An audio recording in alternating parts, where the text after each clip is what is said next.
on the other side, Team Secret. Can't believe I'm saying this, but they want to avoid relegation to the lower division. So that's what's at stake here. And I mean, this is a very exciting game. We have the same bands coming out once again. Team Liquid will be Radiant. Team Secret will be Dire against Snapfire. This time around, game 3. So far, every time first pick picked up, and this time it is Liquid again. We saw Taiga on it, obviously first game, very good. Now we also know that it is a hero that Insania plays, so it is a little bit of a snap pick, but also a flex pick, I wanted to say, as a Wind Ranger picks up first. What? This is the evolution of the series, if anything. You're going to have Liquid, who's now first pick for the first time in the series. They're trying to steal that Snapfire straight away, and then Windrunner. I don't mind it, just because I feel like in mid lane, if you draft the best lineup around it, it is really annoying to deal with, especially into the mid game. But we'll see what direction they go, and they just go the Magnus themselves. I feel like I used to see this from a certain Secret at one point. Yeah, that's true. Was the first one? I think it was the first iteration, right? When they were picking it every single time. Yeah, it was the S4 one. Yeah, they love this. But this is a pretty potent offlane as well. You're going to have a lot of chip annoyance in the lane with the shockwave build from Magnus, and then you have obviously Windrunner playing that if it's 4. You can flex to the mid if needed. So the key component from Secret now is how do they get through second phase, picking their 5 and their carry without it being like I guess too counterable potentially. And they're gonna go Legion, huh? I thought I heard that one. I got my earbud in, but I thought I heard a Legion. Yep, and so this hero, you actually talked about it this morning, T, because even though we basically don't really see it, it is super popular in China. Yeah, so of course you have the idea of like the purge, it helps, and in China it's mainly because of Shaman, Lion, and that concept. But I think in this scenario, this is, again, it feels like Sumail's contribution is dictating the draft a little bit here. In game 2, he's picking DK for the Windrunner, and in this scenario, he's asking or potentially talking about the Legion for the Windrunner, because Windrunner is always elusive, gets in and out, fight physical damage. What type of lineup thrives on that? Legion Commander. He loves locking down these heroes that like to buy BKB, that like to try and poke and get in and out, and then you blow them up inside that duel. So, yeah, pretty much that. What's our win rate for Legion though in the Europe region? I think it's very, very low. Yeah, correct. I think basically people are not playing it, not doing it the same type of thing. It's 2 games, and I believe it's 50%. Oh, it's actually played twice. Okay, Yeah, I thought it played a little more, but this is only upper division that I'm referring to. Yeah, so it's 2 games and 50% win rate. Okay, well, doesn't give much.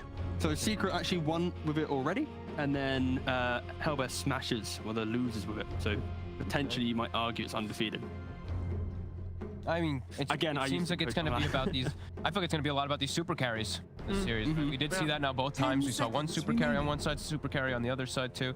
All the buff ups, saves, great setup too. And I mean, lots of Roche enabling. That's what I've been seeing too. Is like Snapfire is always just going to be able to get these Roche. I think T was saying it too. I'm getting a little sick of seeing Shredder Solar Crest on it.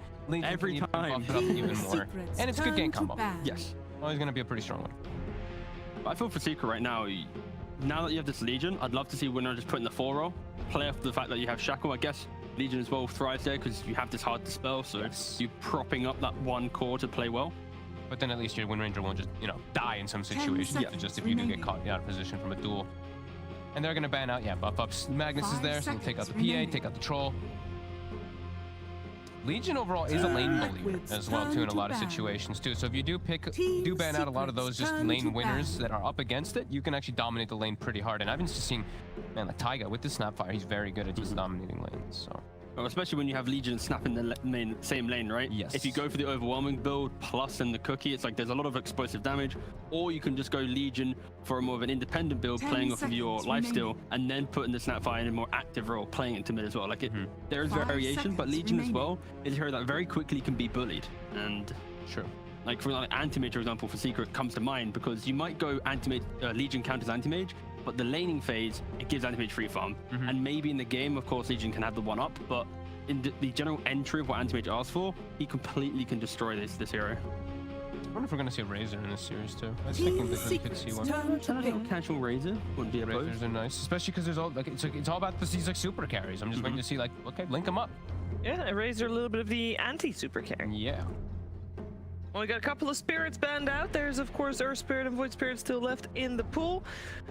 So I mean, that would, those bans would indicate that it's a Wind Ranger core in a way too, but maybe they're trying to kind of bait him a little bit. Which I hope that's kind of cool. Thank you for me. I was hoping that, you know, some teams, when they get to this point, especially game 3, the bans can really be quite telling, because when you pick a flex hero and you kind of ban, like teasing your opponent, like, hey guys, we're banning as if it's a core, but then suddenly it's now a support, like you can, whereas in this way, Liquid, they just need to see through this. At no point should they change out their bans. They just need to ban one more core for the Magnus and power.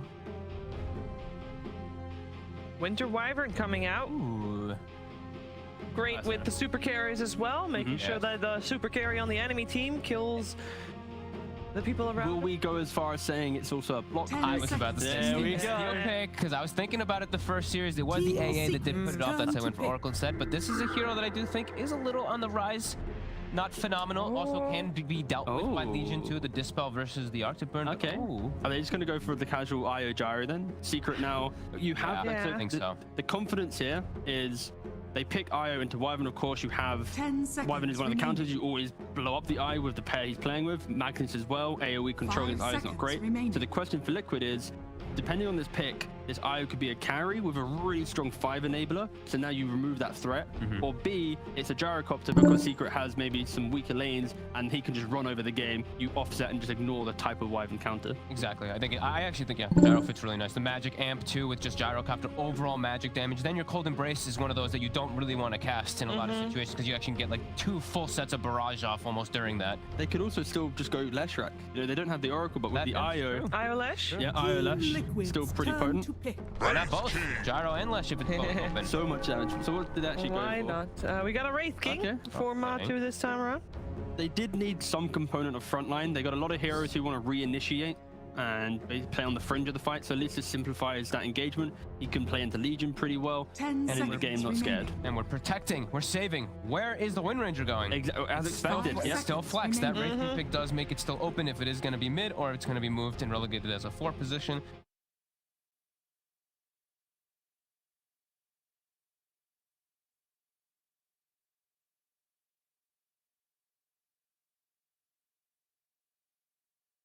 And then playing around the counter offense.